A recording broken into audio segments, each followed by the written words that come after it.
So this week's blog post is called 1. Can I live with this pain for 1 second? I was hurting. I was tired, nauseous, and weak. My body ached. It was difficult to eat much. I felt like I was in a constant fog. It had been that way for some time, and there was no clear end in sight. The hardest part was feeling like I couldn't give my best to the people I love. I wasn't being the father, teacher, or man I wanted to be. If I had to live that way, I was certain I didn't want to live very long. Can I live with this pain for 1 second? Eventually, that's what I asked myself. I decided I could, and that made all the difference. That's when I realized the significance of 1. The beauty and strength and grace in stripping things down to their simplest and most essential parts. It wasn't some epiphany that drifted down on a beam of light in an instant when the clouds parted. It was a notion realized and solidified over time. But I have come to see it as the most powerful tool for overcoming challenges, finding success, and living with purpose. We can overcome challenges by breaking them down, and we can practice in little ways each day. I teach visual arts, and one of the earliest techniques I introduce is grid drawing. We use the process to learn realistic and accurate drawing. More importantly, we learn how to break down something that seems complex. Students are expected to select reference images they find personally engaging and challenging. On the resource image, we set up grids composed of 1 inch by 1 inch squares. Some students doubt their abilities to recreate their images in an accurate manner. Then, I cover up everything but 1 square. I ask the students if they can draw what's in that little 1 inch by 1 inch box, and most believe they can. That's it. That's the power of 1. The students draw larger versions of their grids on pieces of paper. Then we go square by square, mapping out the entire image. Accurately drawing a person's face, for instance, can seem daunting. There's a lot going on with a face. But when we break it down, it's just a series of lines and shades. The entire image is a challenge, but we don't draw the whole picture all at once. That's how we overcome any obstacle. When I was struggling with those health issues, I was thinking about the possible years of pain. That was too much. But we only really live a moment at a time. I could look back and wish the health issues never started.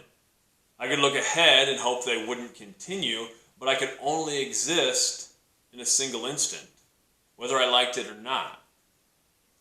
That's when I asked myself if I could live with the pain for 1 second.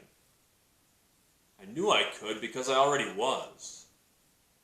That gave me power in a situation that made me feel powerless. If I could push through 1 second, I could do the same for the next. We conquer challenges by breaking them down to their simplest parts. It's the same with success. That's one of the reasons I love the weight room. Athletes come in with goals. They want to get bigger, stronger, and faster. That's not an easy thing to do either. It's a process, but the process works. Growth is broken down into exercises. Exercises are broken down into sets. Sets are broken down into reps. We can only perform 1 rep at a time, but if we do the reps, we get stronger. It takes time. It's not flashy, but it works. Most success is like the weight room. We don't all have the same starting point. We all have strengths and weaknesses, advantages and disadvantages. But real success is growth. And growth is the product of simple actions repeated consistently over long periods of time. A book is written 1 word at a time. A symphony, 1 note at a time. A masterful painting is created 1 brush stroke at a time, and life is lived one moment at a time. All we have to do is live that moment. That's the key to peace in this life. Peace is different than happiness. Happiness is a reaction. Peace is a state of being. It can be hard to discover. We live in a complex and chaotic world. It's often difficult to find our place and know our purpose, but one can help with that too. Sometimes it can seem like our daily lives don't have meaning. I've felt that way on many occasions. Adult life is filled with routines and obligations, but we can find meaning by simplifying.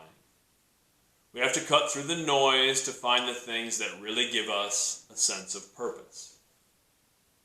The most fulfilling and meaningful parts of my life stem from connections to others. It's being a father and a teacher, a brother and a son, a friend, a cousin, a teammate. Those relationships give me a sense of purpose, so I work to feed them. That means examining my role in each connection and whittling it down to one point of emphasis. For me, that's love. As a father, I figure my job is to love my kids. Parenting is a pretty wild gig, but it doesn't need to be any more complicated than that. I make a lot of mistakes, but I try to make every parental decision from a place of love. That can take shape in a lot of different ways, but that's the heart of the thing. It's the same with teaching and coaching. It's the same with any relationship. Nothing will be perfect, but if I'm acting from a place of love, I can at least feel some sense of peace. We all face challenges, but we can overcome them. We all want success, and we can find it. We all yearn for peace, and we can have it. It's a matter of one. It's stripping away the non-essential to reveal the truth. It's recognizing that we only exist in the current moment. It's enduring the pain for 1 second. It's taking one small step toward a dream. It's living in our purpose for this one moment. Then it's doing it all again.